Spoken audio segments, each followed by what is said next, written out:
The rain hadn't stopped for 3 days, as if the sky itself had given up on holding anything back, and inside a small, dimly lit apartment at the edge of the city, Aisha clutched the last of her savings in her trembling hands, counting coins that barely added up to tomorrow's bread for her 6-year-old son, Daniel, who slept quietly on the worn-out couch beside her, unaware of the storm both outside and inside their lives. And yet even in that silence, Aisha refused to surrender to despair.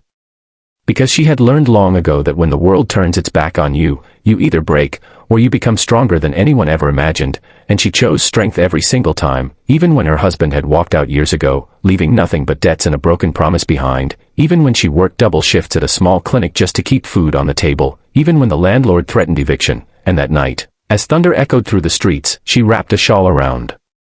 herself and stepped out to buy medicine for her son's fever, unaware that fate was about to rewrite her entire story in the most unimaginable way, because just a few blocks away, in a dark alley illuminated only by flickering streetlights, a man lay bleeding on the cold pavement, his expensive suit soaked in blood and rain, his breath shallow, his life hanging by a fragile thread, and that man was no ordinary stranger. He was the most feared Mafia boss in the city, a name whispered in fear, a shadow that controlled everything from behind the scenes, but in that moment, he was just a dying human being, and when Aisha saw him, her first instinct was not fear, not hesitation, but compassion, because she had seen enough pain in her life to recognize it instantly in others, and without thinking of the danger, without knowing who he was, she rushed to his side, her hand steady despite the chaos, checking his pulse, realizing he was losing blood fast, and with a strength fueled by desperation and humanity, she dragged him through the rain back to her small apartment, struggling with every step but refusing to let him die on the street like an abandoned soul, and once inside, she worked with the precision of someone who had nothing to lose, cleaning his wounds, stitching what she could, using the limited supplies she had from the clinic, while her son slept just a few feet away, completely unaware that his mother was saving the life of a man who commanded an empire of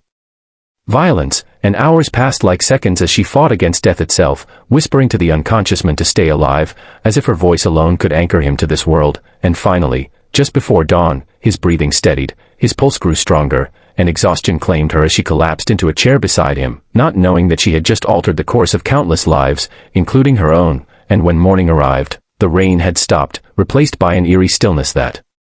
blanketed the neighborhood, and Aisha woke to the sound of engines, deep, synchronized, powerful, a sound that didn't belong to her quiet street, and as she stepped toward the window, her heart began to pound uncontrollably, because what she saw outside made her question reality itself, as one black car after another lined up perfectly along the road, stretching as far as her eyes could see, and then the doors opened, not chaotically, not hurriedly, but with a disciplined precision, and from each car stepped men dressed in black, their expressions cold, their presence overwhelming, until the entire street was filled with them, hundreds, maybe more, and for a brief moment, fear gripped her heart as she thought she had made a terrible mistake, that danger had followed her home, that she had unknowingly invited destruction into her life, but then something even more shocking happened, because as one, in perfect unison, all of those men turned toward her small house, and without a single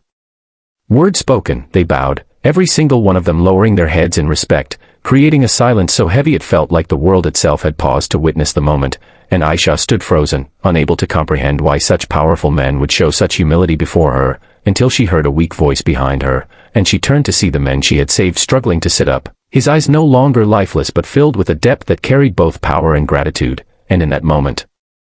she realized who he was, not by name, but by presence, by the way the air itself seemed to respond to him, and before she could say anything, he spoke, his voice rough yet steady, telling her that in a world where loyalty was bought and humanity was rare, she had done something no one else would have dared. She had saved him without knowing who he was, without expecting anything in return, and that kind of courage could not go unrecognized. And as he slowly stood, despite his injuries, the men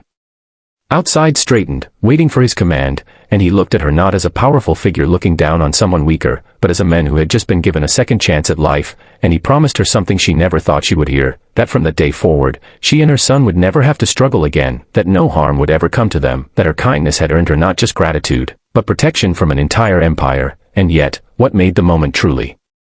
powerful was not the promise of wealth or safety, but the realization that a single act of humanity, done without fear or expectation, had the power to transform even the darkest of worlds, and as the men outside remained bowed, and the sun finally broke through the clouds, casting light over the once-forgotten street, Aisha understood that sometimes, the smallest choices create the biggest changes, and that even in a world ruled by power and fear, kindness could still rise above it all, and